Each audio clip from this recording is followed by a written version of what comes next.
Hello, I'm Simon Whistler, you're watching Today I Found Out, and in the video today, the one-man invasion of Sark. André Gardes was an unemployed nuclear physicist from France. Mr. Gardes believed himself the rightful heir and Seigneur of the small, formerly feudal state of Sark, which is a 3-mile long or 4.8 km and 1 mile wide or 1.6 km island sitting just off the French coast. In August of 1990, Gardes decided to stage an invasion to forcefully set himself up as the ruler of Sark's 610 inhabitants. Apparently unable to get anyone to follow him, he decided only a one-man force was necessary. Gardes, being a civilized man, arrived the night before the invasion and posted notices of his impending takeover the following day at noon. As the actual seigneur of the island, John Michael Beaumont, stated, he was such an odd chap. He turned up one night and started putting up signs saying he was going to take over the island the next day at noon. They read very like German wartime notices. The island had previously been taken over by the Germans in World War II, who also announced their intention to take over the island via notices before arriving with soldiers the next day. Beaumont went on, most people thought it was a joke, but he was serious.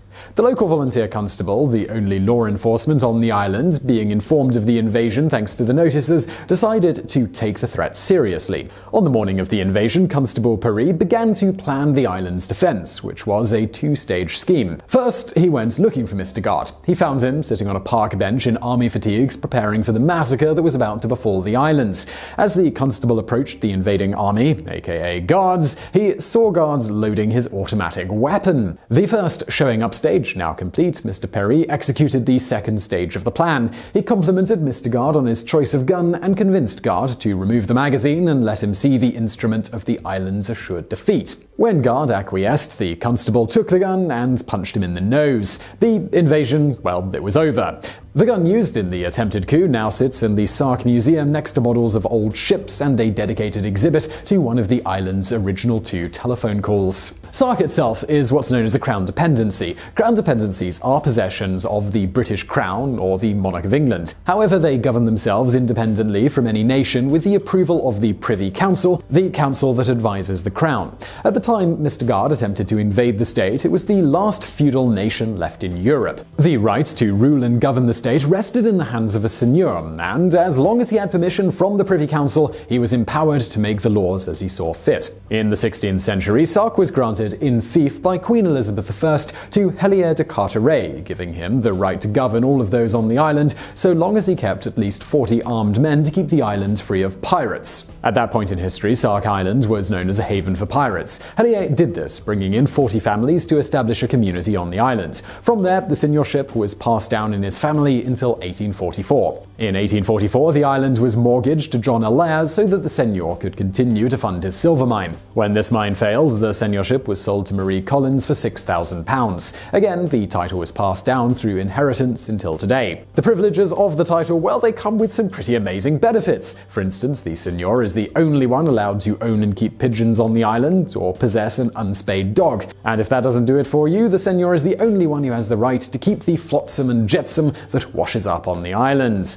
Just because His or Her Excellency gets all the privileges, though, doesn't mean they aren't accountable to the people. The late Dame Sybil Hathaway once tried to get battery-powered buggies permitted on the island as she was getting older and having trouble getting around. This caused a major uprising, and there was almost a revolution over the matter. There was worry that this might indeed lead to cars one day being permitted on the island. And if you're wondering, while the island doesn't have cars, it does have an ambulance that gets towed by a tractor. They also have a taxi, which is just a trailer that is pulled by the same tractor that pulls the ambulance. While these tenants may seem to have restricted rights to those of us accustomed to a more democratic form of governance, I'll keep my own flotsam, thank you very much, they do have it pretty nice on the island. For instance, they have virtually no taxes. The only taxes on the island are when property is sold, there is a 7.7% tax on the sale, there's a tax on alcohol, a tax on tobacco, and finally anyone owning a bicycle, tractor or horse must pay a small annual fee. The revenue generated from this primarily goes to helping the elderly in Sark, with the exception of the property sale tax, which goes to the seigneur.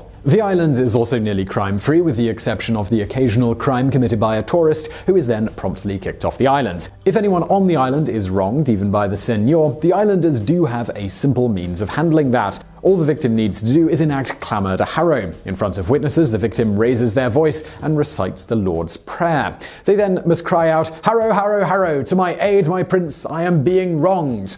The offender is then required by law to stop their offense until the matter can be decided in court, which typically happens within the next 24 hours. The island's inhabitants must all get along very well and enjoy the system, as the last clamor was recorded in June of 1970. It was used to prevent the construction of a garden wall. But alas, this empire of worlds lost could not last forever. In 2007, at the urging mostly of outsiders buying land in Sark and being unhappy with the feudal system, particularly the billionaire Barclay brothers, Sir David Barclay and Sir Frederick Barclay, who bought a nearby island, Brechau, which is technically part of the Stark nation, the Privy Council approved a motion to usher in universal suffrage for its 610 residents. This motion changes Sark's governing body of 40 landowners or tenants to a more democratic system, using a 28-member chief pleas body of elected officials to govern. This 2007 ruling also removed the role of Seigneur, though he still does serve many of the functions he did before, except now, well, everyone can own pigeons.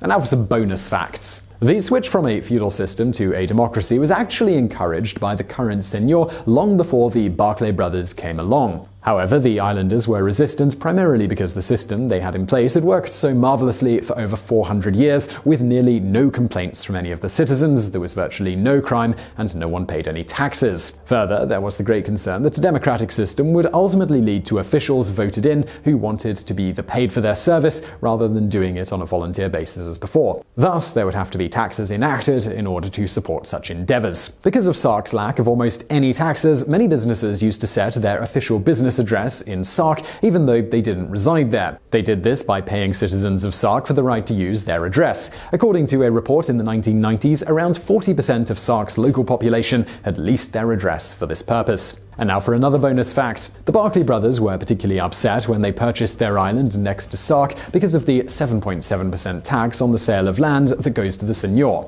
When the billionaire Barclay brothers bought their land, this resulted in them having to pay an extra £179,230 to His Excellency. The Barclay brothers also began buying up the hotels and other land on the main island itself at this time. While the locals were almost universally happy with the 400-year-old Seigneur system, the Barclay brothers actively campaigned in the media on the island and recruited outsiders to help change the nation to a democratic system. Even with all this campaigning, the final vote, it was a close one, with 56% of the people voting to abolish the old feudal system. The chief pleas were apparently unimpressed or unenthusiastic about becoming a democracy. Instead of fanfare or any sort of celebration worthy of a revolution, it simply moved on to the next order of business. The next order of business at that meeting was, should electric bicycles be allowed on the island? And the answer was yes, they approved the use of electric bicycles. And now for another bonus fact. In January of 2011, Sark was designated a dark sky community. The title declares that the island is sufficiently clear of light pollution to allow for naked eye astronomy. This made Sark the first dark sky island with a permanent population. In order to achieve this, Sark residents made various adjustments to cut light pollution in the town to almost zero. So I really hope you found that video interesting. If you did, please do give us a thumbs up below, and don't forget to subscribe for brand new videos just like this every day of the week. I'd also like to thank our patrons on Patreon. If you're interested in supporting us as well, please do consider heading over to patreon.com/TodayIFoundOut. It helps us in making these daily videos. And as always, thank you for watching.